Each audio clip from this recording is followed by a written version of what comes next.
Assalamualaikum Sobat Football United, ringan amatiran ala gua. Semoga semuanya sehat-sehat selalu, sehat-sehat sekeluarga. Sobat Football United yang sudah kembali lagi beraktivitas, semoga lancar-lancar juga ya. Aktivitas yang kembali dilakukan, aktivitas positifnya. Sehat-sehat semua, lancar-lancar rezekinya. Oke, ada informasi yang ingin gua sampaikan. Ini bersumber dari The Athletic. James Horncastle ini dalam artikel di The Athletic memberikan beberapa update, dan akan gue kombinasikan juga informasi dari Daily Mail, dari Craig Hope, dan juga dari Mail Sport. Nah, ini situasi tentang pemain-pemain yang dikaitkan dengan Manchester United, atau katakanlah pemain incaran dari Manchester United. Seperti apa kondisinya, seperti apa situasinya.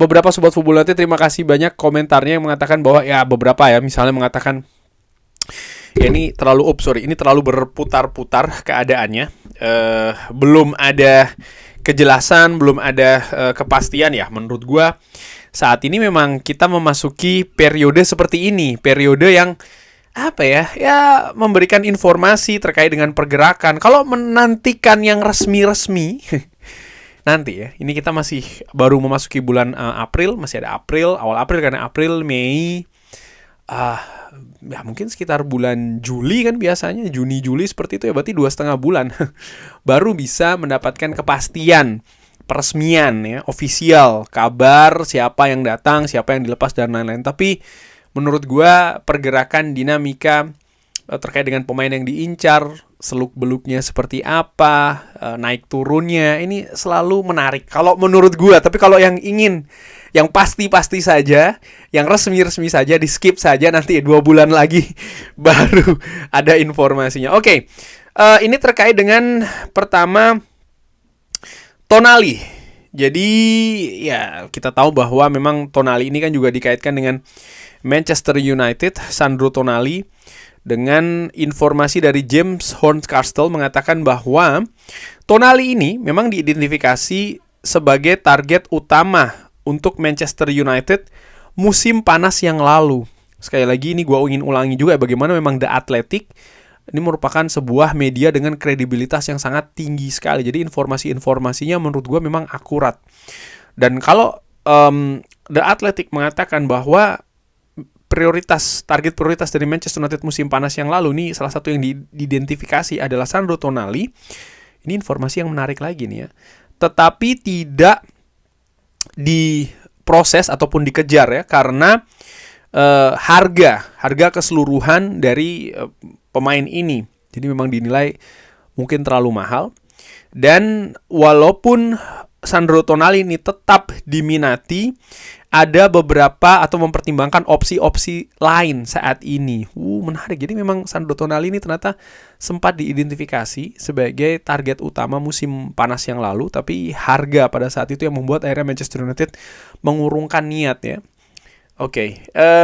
Dan juga ada beberapa kekhawatiran dari beberapa pihak di Old Trafford terkait dengan situasi perjudian ya kan, yang sempat diberikan hukuman ya untuk Sandro Tonali.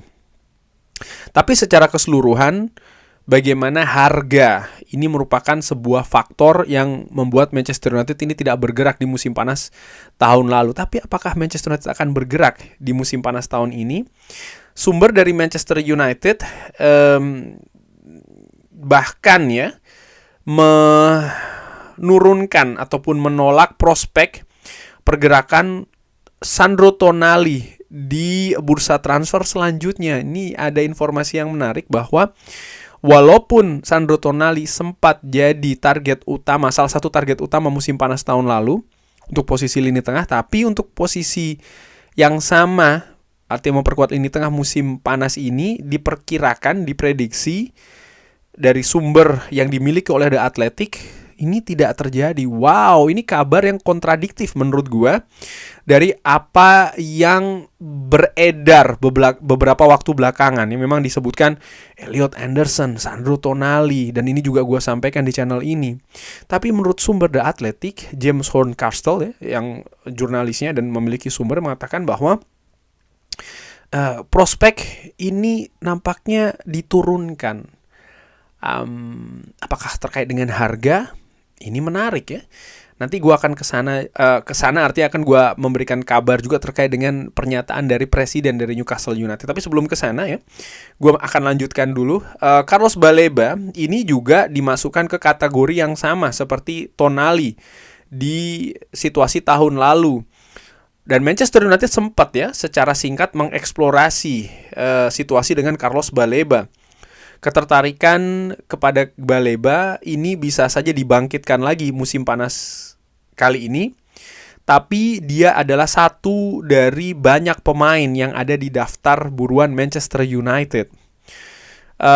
Disebutkan bahwa harga yang ditetapkan oleh Manchester United untuk Baleba ini sekitar 50 juta pounds.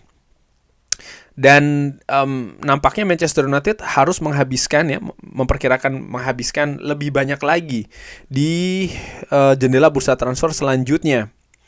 Walaupun demikian ya, budget untuk beroperasi di bursa transfer musim panas ini akan tergantung seberapa banyak nih Manchester United terima untuk ketika melepas pemain seperti Marcus Rashford dan juga Andre Onana. Nah, intinya memang pergerakan di bursa transfer musim panas nanti masih akan tergantung juga dengan pemasukan dari Manchester United. Tapi menarik ya, bagaimana The Athletic ini memberikan informasi kalau yang gue tangkap ini, Baleba lebih memungkinkan untuk dikejar dibanding Sandro Tonali dengan pertimbangan-pertimbangan seperti tahun lalu. Dan diperkirakan memang Sandro Tonali ini harganya akan mahal. Nah, bagaimana dengan Elliot Anderson? Kalau Manchester United ini ya, di artikelnya ditulis, kalau Manchester United bergerak untuk mendatangkan Elliot Anderson dalam tanda kurung top target ya, jadi memang target utamanya adalah Elliot Anderson, klub akan berusaha untuk menyelesaikan kesepakatan sebelum Piala Dunia, sebelum 11 Juni. Nah, ini juga informasi yang menarik lagi. Yang gue artikan bahwa Manchester United menetapkan bahwa memang Elliot Anderson sebagai target utama. Mereka akan bergerak berusaha untuk mendatangkan Elliot Anderson maksimal sampai tanggal 11 Juni ketika Piala Dunia dimulai. Ini seperti kayak deadline ya menurut gue. Kalau setelah 11 Juni tidak berhasil, mereka akan bergerak ke alternatif dari Elliot Anderson. Ini situasi yang kalau melihat dari video yang pernah gue bikin sebelumnya, ini situasi yang sebenarnya gue harapkan gitu. Jadi Manchester United berusaha dulu nih bersaing mendapatkan Elliot Anderson, tapi dengan deadline yang jelas, dengan batasan yang juga jelas. Ketika itu sudah dicapai ya, artinya tanggal katakanlah seperti itu, dan ternyata gagal, move on, bergerak ke alternatif selanjutnya. Tapi paling tidak diusahakan dulu, dicoba dulu. Nah, dari Craig Hope, Daily Mail mengatakan ya, hanya penjualan yang signifikan dari Sandro Tonali atau Anthony Gordon yang akan membuat Newcastle United ini memiliki budget yang cukup kalau mereka tidak mendapatkan tiket Liga Champions. Walaupun penjualan dari Alexander Isak ini merupakan rekor 125 juta pounds tahun lalu, dan melakukan pembelian 250 juta pounds untuk 6 pemain musim panas yang lalu, Newcastle tidak memiliki scope ya untuk berinvestasi ulang di skuadnya musim ini. Kalau mereka tidak bisa mendapatkan 5 besar karena situasi keuangan ya, jadi mereka ini harus melakukan penjualan yang signifikan terhadap pemain-pemain kunci, termasuk juga Sandro Tonali, supaya mereka memiliki budget untuk beroperasi juga, kurang lebih seperti itu. Dan ini membawa ke situasi yang tidak pasti terhadap masa depan dari Eddie Howe, karena Newcastle United ini diperkirakan akan mengalami turbulensi di musim panas nanti. CEO David Hopkins dari Newcastle terkait dengan kabar transfer musim panas ini mengatakan kalau kita masih berpikir ya, para pemain yang atau tidak bisa dijual atau yang kita tidak inginkan musim panas ini. Kalau situasi seperti Isak yang ini muncul lagi di musim panas nanti, ya kita akan memaksimalkan betul peluang tersebut. Artinya kalau gue yang tangkap ini Newcastle United terbuka sih untuk menjual pemain-pemain bintangnya. Tapi dengan situasi seperti Alexander Isak, artinya harga ini yang akan menjadi faktor penentu utama.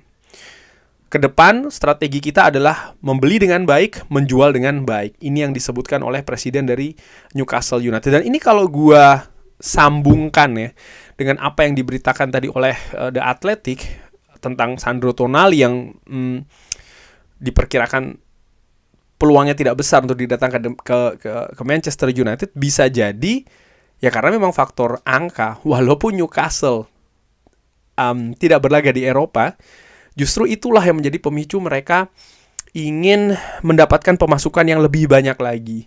Cuman situasinya adalah oke, tapi bagaimana ketika tidak ada klub yang ingin menebus dengan harga tinggi? Apakah mereka tetap tidak melepas pemain-pemain yang diincar oleh klub lain? Misalnya Sandro Tonali, angkanya dinilai terlalu tinggi oleh Manchester United, lalu Manchester United tidak bergerak mendatangkan Sandro Tonali, apakah Newcastle United akan menurunkan harga dari Sandro Tonali atau seperti apa? Segala sesuatu menurut gue masih memungkinkan, karena bisa jadi Newcastle akan bersikap ya daripada melepas Tonali dengan angka yang menurut mereka tidak menarik, lebih baik ya Tonali tetap bersama mereka di St. James Park musim depan dengan harapan bisa berkontribusi lebih maksimal. Itu bisa jadi juga seperti hal itu. Manchester United juga ada beberapa perhatian ya kan terkait Sandro Tonali, selain harga juga situasi perjudian yang pernah dialami oleh Sandro Tonali.